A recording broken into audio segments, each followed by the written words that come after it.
And hi again, everyone. Welcome to WKYC's Facebook Live on this Wednesday evening. I'm Dave DeNatale. I got to tell you, this is one of my favorite things to do on WKYC's Facebook Live. This is my second year now, bringing in the CEO of the Rock and Roll Hall of Fame, Mr. Greg Harris, on announcement day of the class in this now of 2018. Yes. Greg, congratulations. I think a terrific group of enshrinees this year. You know, I couldn't agree more. It's a fantastic group of 6 inductees.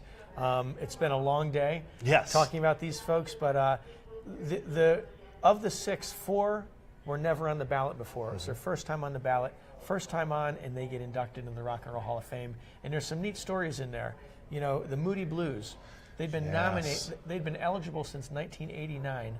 Never nominated. We were going to need this to have the Veterans Committee. You know, it's like they have the baseball. The Veterans Committee help those guys out. But that's amazing to me. I mean, they've been eligible for so long, but had never gotten to this point where you know that we were waiting to see if they get in or not. Well, you know, it's all about impact and influence, and over time, the perspective changes. So, you know, from a distance, you look back and you realize, wow, you know, Nina Simone influenced so many others. Or the Cars, unique sound, important era, and they took it in a new direction. And then Dire Straits, you know, another great one. We've sort of hit on those, and so it's Bon Jovi, it's the Cars, it's Dire Straits, it's Nina Simone, it's the Moody Blues, and then there's an early influence. Now, the early influence, my man Russ Mitchell, who I go to for not just news, but I go for him for all things pop culture. He knows his movies. He knows his music. He said to me, Sister Rosetta Tharpe, she goes, let me tell you, Google her, find her. She deserves this. He's absolutely right. So we talk about influence, and you talk about, oh, such and such an artist influenced, say, the Beatles or the Stones or Led Zeppelin or Janis Joplin. Sister Rosetta Tharpe influenced Chuck Berry. Wow. Elvis. Little Richard. Yeah. She was the godmother of rock and roll. And she was an electric guitar playing gospel singer, preacher. Yep. And look at her stuff. Yep. Watch it and you'll get goosebumps. It is rock and roll before they called it rock and roll. And she really is one of the founding, I guess, the godmother of rock and roll. Ah, that's great. So great that she's getting in. Now, the one thing that stands out to me, especially with Bon Jovi, the Cars, and Dire Straits. If you love your starting in the late 70s, certainly with Dire Straits, and the Cars, and then obviously into the 80s. If you're of a certain age, you're going to really love this year's group. Popular, successful, and now also, as you say, it's the impact. And different audiences discover these guys sometimes later maybe than we think they should be in, but they get it their shot. Absolutely. You know, you can be popular and still be critically acclaimed. And somebody like the Cars, immediately, their first record, I think there were 6 top 10 hits on it right away. And Dire Straits, unique sound, you know, we all recognize it as soon as we hear those opening chords and that Mark Knopfler guitar, we know it. And Bon Jovi, you know, arena rock, large anthems, big sounds, it's reflected today in rock and roll, but also in all of that popular country music. Yeah, absolutely. You feel it.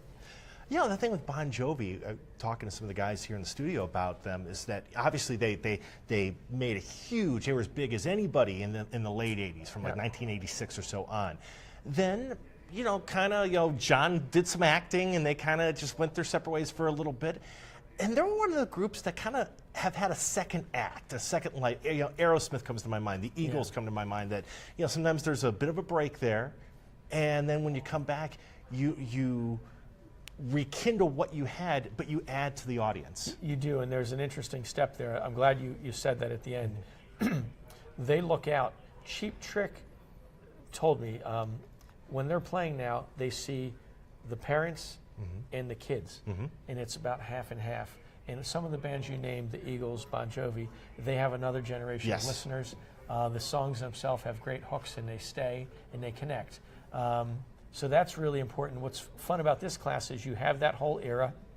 Then you have the Moody Blues, who start in, I think, '64 as a Mercy beat band, sounding more like the Beatles, and then they become this orchestral Yeah. really progressive rock, big sound. In the 80s, they create some of that open sort of pop progressive music, and just a massive band that has been eligible. Now that Rush is in, now that Genesis is in, now that Yes is in, the Moody Blues were the next. Yeah, then that was, we kind of felt that coming. I think once Yes got in, it was like, oh, maybe it'll be the Moody Blues' turn. But you're right. I mean, they really, if you grew up in the late 60s, you know Nights in White Satin. I mean, that was such a, an impactful song, and it was really an iconic song, if you will. I mean, I'm the one that remembers them in the 80s with The Voice, and then Your Wildest Dreams, and that era. When you have that kind of a body of work, you're going to get the legions of fans. I mean, they were just here at the Roxino, I think, last, I think in the spring. I think they were just here. I mean, so they're still, actively touring. They're actively touring. They still sound great, and they were such great sports about the nomination process. First time on, they helped us promote it. We did a promotion. You guys helped with it too, where fans could vote. Yes. Fans voted. We had 6 million fan votes. That's amazing. And get this, the fan vote, in the top 5 in the fan vote, 4 of them are inducted. There you go. There you go. So it's a great crossover. It's a populist group this year. It is, and we're sitting here in your studios. They're going to be inducted a couple blocks down the street at Public Auditorium in Cleveland. The Rock and Roll Hall of Fame will do things in the weeks leading up to induction. We're going to have a whole citywide celebration the weekend before on April 7th at the lakefront. We're going to open up the new inductee exhibit and share it with our friends and neighbors here. And we have some things planned with the Cleveland library system to push music through all the libraries in every neighborhood. That is tremendous. I think, Greg, one of the things that I think that Cleveland has done well is that with the inductions being here every couple of years, it's turned it into more of an event. And I can remember the inductions always were at the Waldorf Astoria, and there's nothing wrong with that. That's the way it was. But because of its success, at Public Hall, now when it's in New York, it goes to the Barclays Center. I mean, it's become much more of an event. And I think for the artists, I think it gives them and their fans a chance to really live the moment together. Yeah, it's a great point. The first time that a fan, not just an insider, could actually attend an induction was here in Cleveland in 2009. Yeah, Metallica year. It was amazing, and then the same in 12, and now it's that way in New York as well. We've also increased the frequency of inductions here in Cleveland.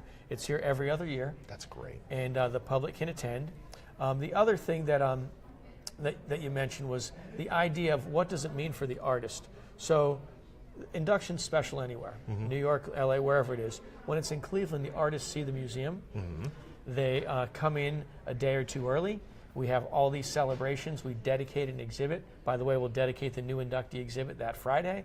We'll also open up the first ever Hall of Fame at our museum. We're going to dedicate the entire 3rd floor to having sort of enshrinement gallery, as well as our new theater that we have the Jonathan Demme production in. And then another major exhibit that is about this year's Hall of Fame induction class. That'll be our Hall of Fame floor. It's going to be, I mean, that is going to be amazing. I look forward to that. Now, for those acts who didn't get in for this year, good luck next year. Can I make I was thinking about this.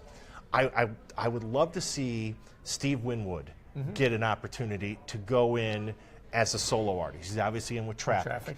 But he was in the Spencer Davis Group. He was in Blind Faith. He was in Traffic, and then he had a tremendous run in the 80s. He's actually coming here next year, so I'll be there for that show. But I hope that in some nomination process somewhere, Mr. Winwood gets his shot. There are a number of folks that are inducted multiple times, and he does have a great body of work. It's interesting that you would suggest him, and some could say about Dave Mason as well. Absolutely. That's the great thing about the induction process. We now have our 6 inductees for next year. The whole thing starts over again next September. We create a ballot. Just because you're on the ballot this year doesn't guarantee you're on the ballot next year. It's somewhat likely, but it's not absolute. And then just because you're on the ballot this year and you didn't get the votes, You know, Black Sabbath took 8 times on the ballot. Yes, they did. Yeah. Patti Smith, I think, was about 7 times. Solomon Burke, the great soul singer, was 9 times. The Beastie Boys, 3 times. So it's a wonderful, fun process, and we love having these debates, these conversations. Everybody has a group they're passionate about.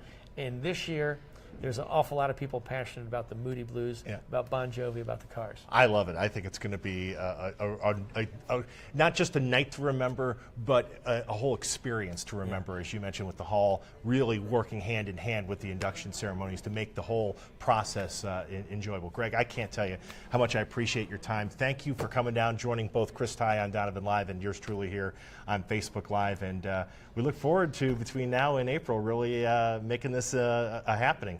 Thank you. We appreciate sharing the story with everybody and just talking music with you.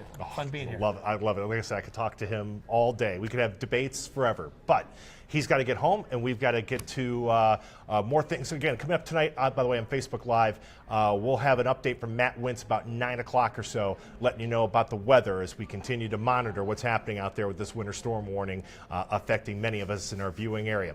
All right, for Rock Hall CEO Greg Harris, I'm Dave DeNatale. Thanks for watching WKYC's Facebook Live.